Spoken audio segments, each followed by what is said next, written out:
Okay, this is going to be a work through for an equilibrium problem that involves the reaction N2 gas plus oxygen gas goes to NO gas. We have 2 NO gas, where the equilibrium constant is 4.1 times 10 to the negative fourth at 2000 Kelvin.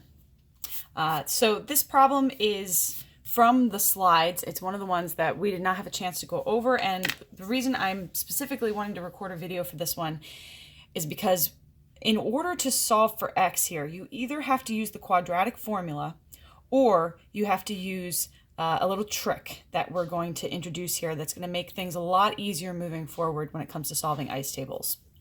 Because often you're going to end up in situations where algebraically it's going to be difficult to solve for x. And so this little trick that we're going to use, it's not so much a trick necessarily, it's more applying the concepts in such a way that we can simplify things for ourselves.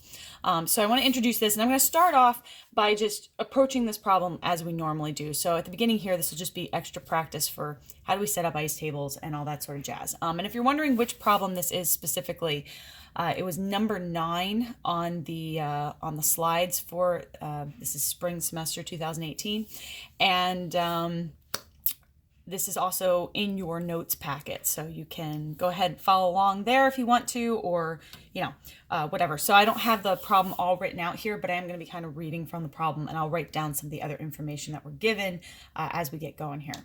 So this is the problem at the top, this is the reaction at the top and that equilibrium constant.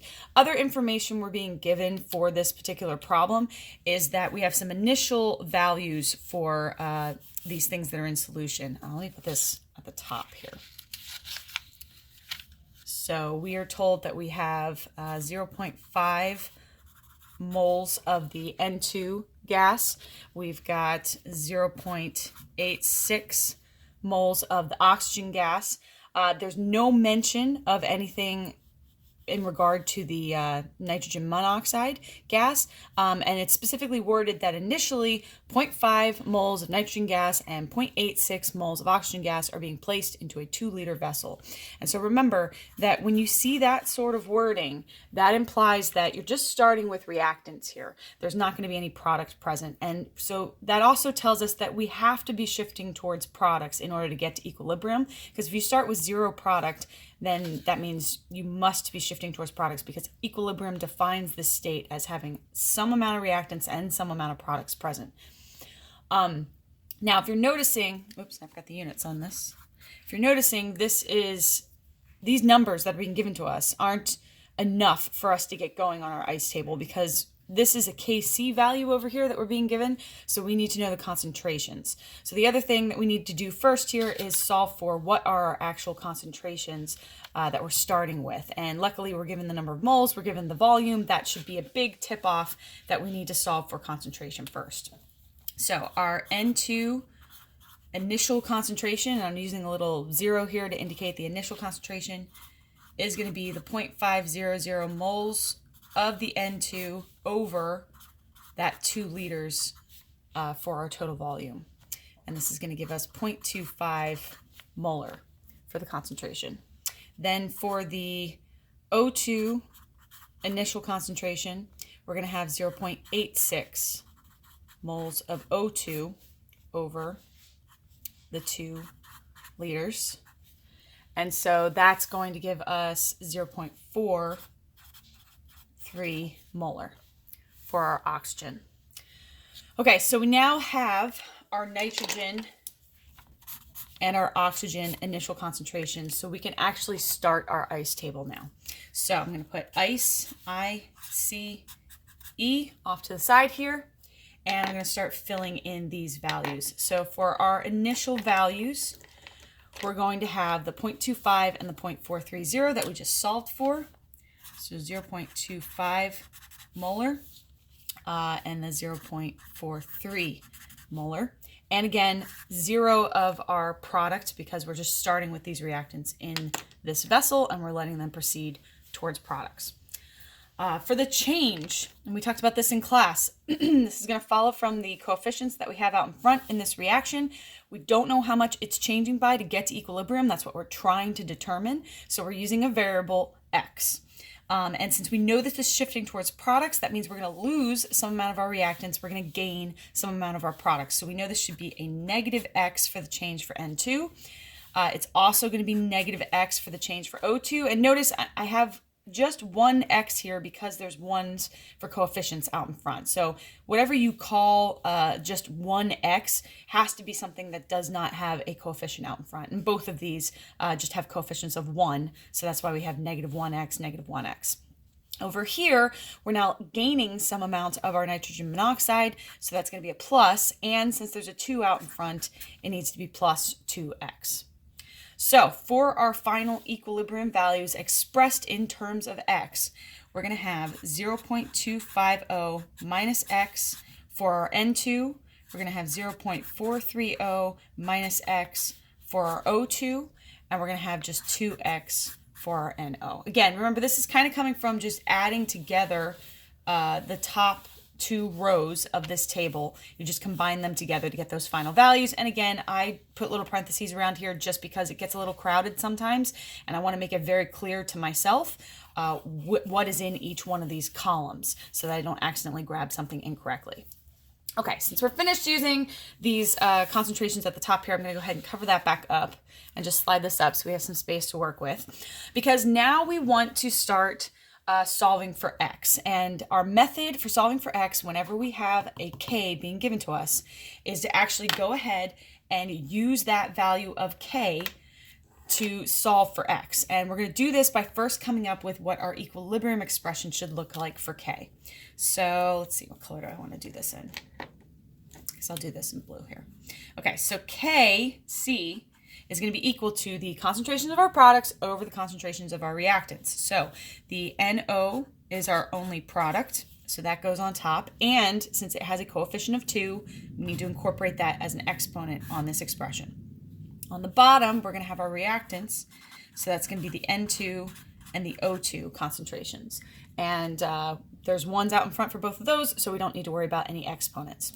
So now we want to start plugging in our values in terms of x that we have at equilibrium. Because remember, we only plug in equilibrium values into k. So these are our equilibrium values. We just don't know them exactly because we don't know what x is yet. So plugging those in, we're going to have 2x on the top, and that's actually going to be squared, right? Because we have to bring that square over. Just the 2x is going in for the concentration of the NO. And then on the bottom, we're going to have 0.25 minus x and 0.43 minus x. So this is where things start to get kind of tricky and nasty, because notice here that unlike the problem that we did in class before where we had the same thing being multiplied together on the bottom here, I think we did one where it was like 0.2 minus x times 0.2 minus x, and you're able to combine those together and say it's just 0.2 minus x squared. And then that makes this so you can just square root this whole expression to get rid of the square on top and to get rid of the square that's on the bottom. But here we can't do that because these are not the same term. And so the only way to proceed algebraically here to simplify this and try to get x all by itself would be to actually FOIL this out, which is going to give us a formula that has an x squared, an x term, and a number. And we're also going to get an x squared term on the top. And so you'd have to rearrange all of this to get basically a quadratic formula that you set equal to 0. And then you'd have to use the quadratic equation to actually solve for what x is. Now, if you're looking at the key that I posted for this problem in the slides, I actually go through that just to show you guys that it can be done. And I know a lot of you have quadratic formula functions on your calculators that allow you to solve for the quadratic formula pretty easily. So, you know, you're welcome to do that in this situation. But what we're going to see is it doesn't really end up mattering that much if we just use a little assumption here that will kind of help us solve this problem.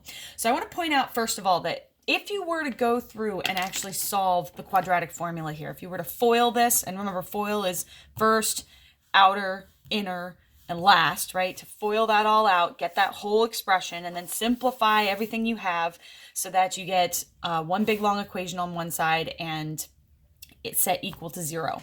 And then you go through and you take a, b, and c, right? And it's x equals negative b plus minus square root b squared minus 4ac all over 2a, right? Quadratic formula. You go through and plug that all in, and you're going to get a value for x of 3.28 times 10 to the negative third molar. Okay, so this is, let me label this. This is what you would get with the quadratic formula.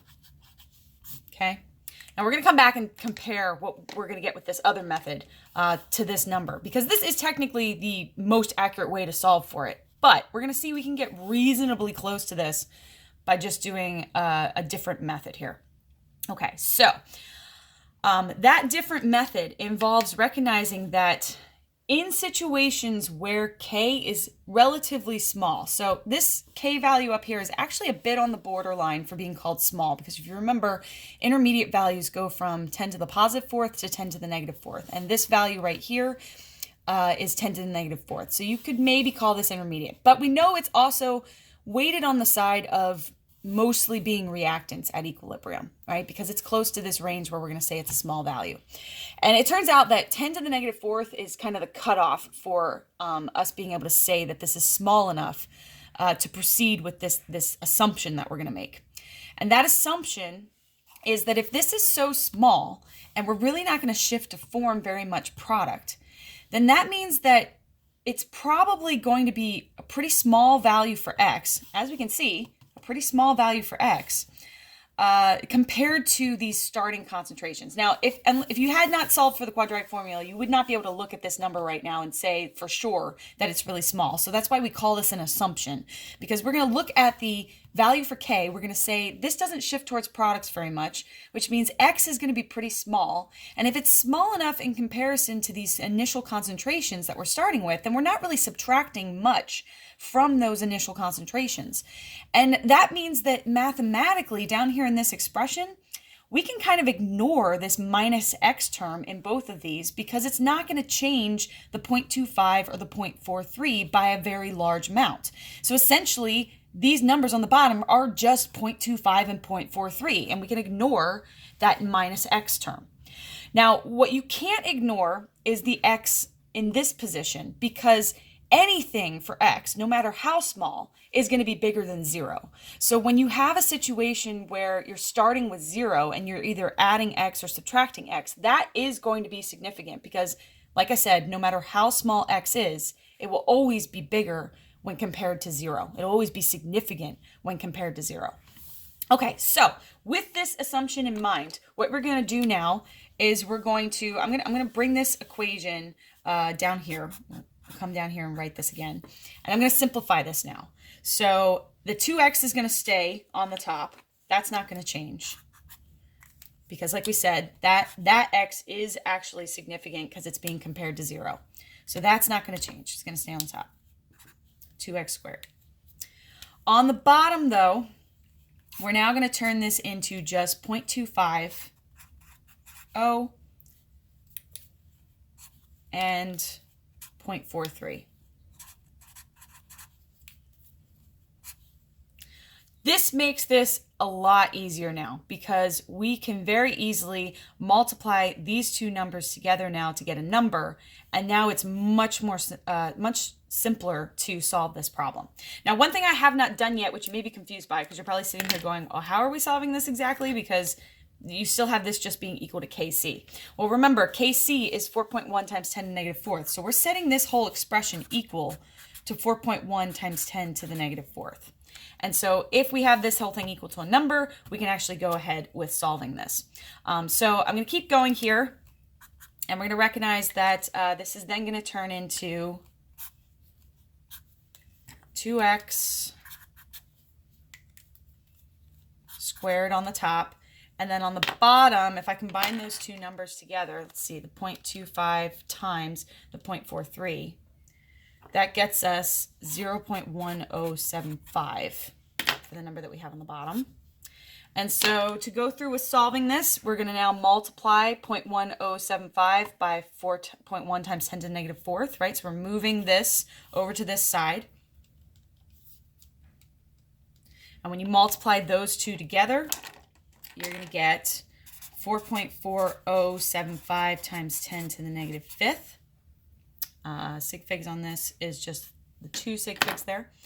And that's going to be set equal to, still have that 2x squared term. So to start moving towards solving for x, we now want to square root both sides to get rid of this square, right? So we're going to square root this, and we're going to square root this. Okay, so square rooting that 4.4-ish times 10 to the negative fifth gets us 6.6389, again, just 2 sig figs on this, times 10 to the negative third, which is then going to be equal to just 2x. And since I'm running out of room here, I'll go ahead and just do these last 2 steps and tell you what we get for x. So we're going to, last algebraic step here is just to divide by 2, right? So we're going to divide this number by 2. And that is going to give us, finally, that x is equal to 3.319 times 10 to the negative third. And remember, x should be a concentration, so we're going to bring back our units at this point. So check out what just happened here, okay? And again, sig figs on this number are just the 3.3. So the 1.9 technically drops off there. But check out what just happened here, okay? We used an assumption and said that x is pretty small compared to these initial concentrations. And we knew that because our k value was pretty small. It was 10 to the negative fourth or smaller, right? If you get even more negative, then you can be even more confident that that number implies that the change will be very small. We made this assumption that x is really small, so we were able to get rid of it in this term and be able to say that really this is just 0.25 and 0.43 because the x isn't going to change those numbers that much. That allowed us to then solve for x. Now check this out. Look at how close this number is to what we would have gotten if we would have actually gone through and solved for the quadratic formula. Remember, solving for the quadratic formula will get you the most accurate number. But if that number is practically the same, right, within sig fig rules here, this is still pretty much the same, right? This is 3.3 times 10 to the negative third, and that's what we got down here. So there's no reason to put yourself through the agony of both doing FOIL and rearranging all this just to get a formula that you can then use to solve for the quadratic, a formula that you can use in solving the quadratic function, and then just to get this x value, if we can make this assumption that x is small and get pretty much the exact same value, because it definitely simplifies things a good deal. So this is a common technique we're going to use, and you're going to notice that a lot of problems you're going to be given equilibrium constants that have pretty small values where you can make this assumption about x. Now you can't do this if k is large, and I think one of the examples we did in class, we had a k of 1.56. That is way too big to be able to make this assumption. So you have to have some other way to solve it, and if you end up having to solve the quadratic formula, then that's just how you have to do it for that type of a problem. But I will not do this to you on exams. You will never have to solve for the quadratic formula on an exam. I do not like making people have to do that, so you will always be able to make this assumption in those situations. Now, the one last thing I need to mention here before I comment on finishing off this problem, because notice all we've done is solve for x so far, and usually, as we've said before, these problems involve figuring out all your equilibrium concentrations. But once we've got x, all you have to do is plug that into each one of these expressions up here, and you can solve for your equilibrium values for each one of these things. And notice that because this is so small, you're really not going to get very big of a change in the N2 or the O2 concentrations. But what I want to comment on next is that you do always want to check your assumption before you proceed to the end of the problem. So when you get to this point of solving for x, right now we can feel pretty confident in this because we looked at what the number should be with the quadratic formula, and comparing those, we can feel confident that this gave a good answer.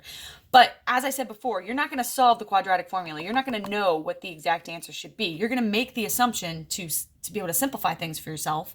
And you need to feel confident that you were allowed to make that assumption. And so what we want to do here is we want to compare now this value that we got to the smallest initial concentration that we started with. And we want to make sure that this is actually small compared to that number. Now, looking at them, you could say, yes, that's definitely a lot smaller. But we want to put some numbers on this. We want to say that this X value, the amount it changes by, needs to be 5% or less than the initial concentration and the smallest initial concentration that you started with. So the smallest initial concentration we started with is the 0.25. Our concentration that we got for X is 3.3 times 10 to the negative third. How do you get whether or not this is 5%? Well, you just take the value we got for X, 3.3 times 10 to the negative third molar. It's that number right there. And we compare that to this smallest initial concentration of 0.25 by just dividing by 0.25. And then we're going to multiply this by 100. We're essentially saying, what percentage of 0.25 is this 3.3 times 10 to the negative third number? So if I take 3.3 times 10 to the negative third and I divide it by 0.25 and then I multiply that by 100 because I want to know what the percentage is, right? So this is multiplying by 100%.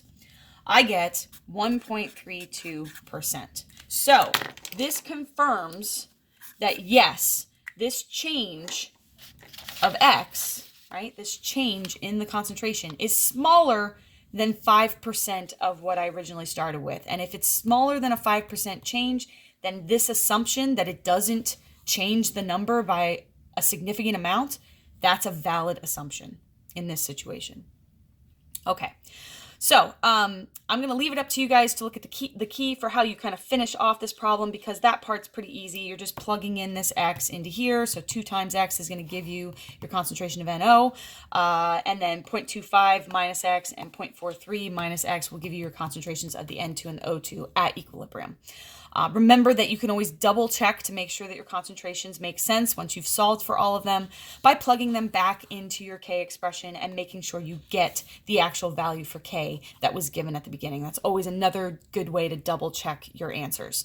But anyways, that part should be pretty easy for you guys to do from here on out. This was the tricky part, was being able to make this assumption, and I will refer you to the next problem in the slides. Number 10 will also require you to make this same type of assumption. So if you want to do another practice problem here that utilizes this same technique or very similar technique, go ahead and take a look at that one. You can also look at the key in the slides if you get stuck, but definitely take a look at that one. It will be very similar to this. And as we move forward now in the semester, we're going to see, as I said, a lot of situations we're going to be making this assumption. And this is kind of a really common technique that we're going to use once we get to acids and bases. So I hope that was helpful. Feel free to either comment on this video or shoot me an email or give some feedback on Scholar or whatever you need if you have some questions on this, because we will not be covering this in detail in class, not this specific problem. We will see more of this assumption in class, but if you haven't watched this video, you won't be prepared for that discussion. So make sure you go attempt another problem. Share with your friends that they should watch this video as well if they're in the class. And yeah, I hope it was helpful.